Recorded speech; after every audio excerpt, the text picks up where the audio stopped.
Hello, my name is Chris, and you're watching V-Sense.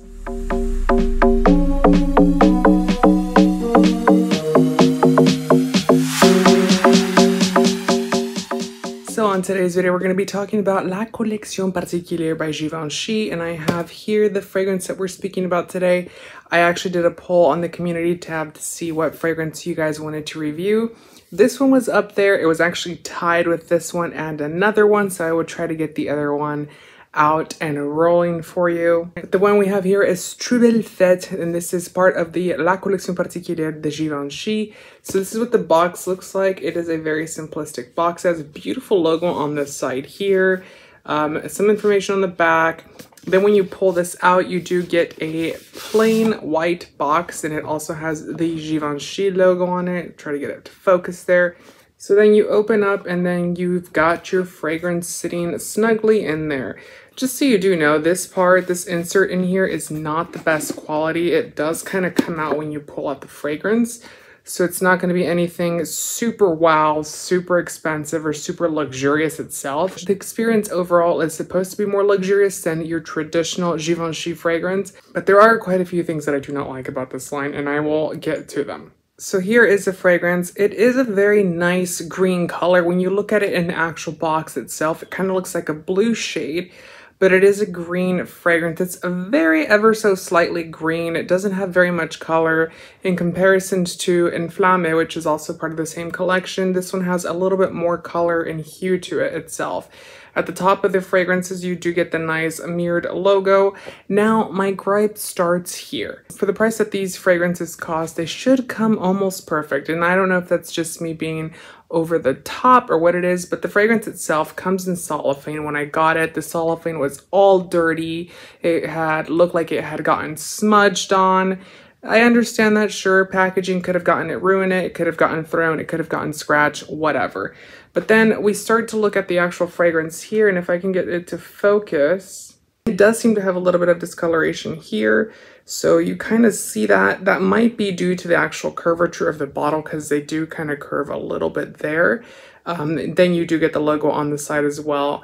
The fragrance was also a little dusty, but I don't know. I mean, they're very minute things, but these little minute details are what makes a fragrance more of a luxurious experience as well. That part of the actual fragrance is a little bit disappointing. The bottle itself is very nice. It's a very heavy, solid bottle. It's not cheap. It's not ugly. It kind of gives me vibes of the Guerlain collection. This fragrance kind of gives me vibes of a Guerlain fragrance as well. So the note breakdown on this fragrance is fig leaf at the top. Then we have jasmine sambac. We also have sesame seeds, when they're actually roasted sesame seeds in this fragrance, as well as frankincense. This fragrance is described as a fresh floral fragrance, and that's true. It is a very fresh, it is very much a floral fragrance itself. It has that kind of like spring, summer, wafty type of smell. It's very nice. Now where it starts to kind of get a little bit lost on me is that it smells like some of the Aqua Allegoria collection by Guerlain. What I mean by that, I kind of got tea azura vibes out of this. I also got the mandarin vibes out of this fragrance. It's not bad. I can definitely tell that there's some passion fruit in here. There's also some mandarin in this fragrance. There's quite a bit of other citric fruits, which is what makes it fresh overall. But the fragrance itself is very nice. It is sophisticated. It is elegant. And believe it or not, these two fragrances do have longevity and performance. Like, they are not the best at longevity and performance, but you're gonna get a good solid 6 to 7 hours out of these. But with that being said, everyone's body's chemistry is a little bit different. For me, they tend to work. These are some of the few fragrances that tend to work. So the nice thing about this fragrance is that it does have that fig leaf in there, which is going to give it that green element to the fragrance.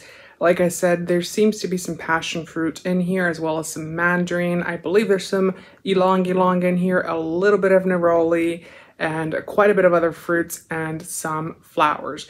None of those are actually listed on here. You know, they have it listed as a fresh floral, and then their notes, none of them are flowers or fruits. So it's like, because it doesn't actually say fig fruit on here, it says fig leaf. So It's a little hard to wrap your head around, but you are going to get, you know, like I said, 6 hours out of this fragrance. Now, my gripe comes in here. It does smell like other fragrances from LVMH. And another company that does this quite frequently is L'Oreal. So L'Oreal will launch something for Armani, and then they'll launch something for Yves Saint Laurent, and they're, you know, little minute differences. This is kind of what this is giving me vibes of. So it kind of smells like it's something that Guerlain would have launched in their Aqua Allegoria collection, or that they already have launched. But it looks like they've changed quite a few little things here and there, and they made it a Givenchy fragrance. Now, with that being said, I really don't care how the house of Givenchy is interpreting the heritage of the brand itself. They've kind of made it into this overly feminine, overly romanticized brand. And, you know, if anyone knows the history of Hubert de Givenchy, we all know that he liked clean lines, simplicity, and while these bottles do interpret that, the actual juice inside of them is a little bit too oomph, and you know, it doesn't really interpret that in itself. But it is a nice fragrance. Like I said, I do like it a lot. I do recommend it. It is really nice for the spring, summer. I would say that it's more on the feminine side of things, so it's not one of those that's going to be super masculine, but if you want to layer this with something else that you like, I would certainly say to check it out. But for that price of $280 for this guy, I would certainly get something else. Because it is not the most unique scent, and for $280 US, I want something to be a lot more unique. I do like it though. Like I said, I do really want to explore more of this collection, because if you look on their website, they have the Hotel Particulière collection, which is the oud collection, which is really nice. Very expensive, but very nice. And then they also have some other ones on their site that are considered to be exclusive to Givenchy. I don't know what makes it exclusive and not exclusive. Both of these are labeled on their website as non-exclusive, or they actually just don't have the exclusive label on it, but they are nice fragrances. They are not my favorite fragrances, I will say that, but I do like the house in itself. I do want to explore more of them. I know a lot of people want to see videos of them because they kind of have a dent in the market. Like, no one talks about these fragrances. No one ever says anything about them. And, you know, although they're not my cup of tea, there's going to be someone's cup of tea out there. And I would certainly say to check them out, smell them. If you have a store that carries them, let me know your thoughts on it. Which one would you like to see next? I would love to see all that in the comment section down below. But definitely check out Trouble-Fête by Givenchy and let me know your thoughts down below. Make sure to subscribe, comment, and I'll see you guys next time. Bye.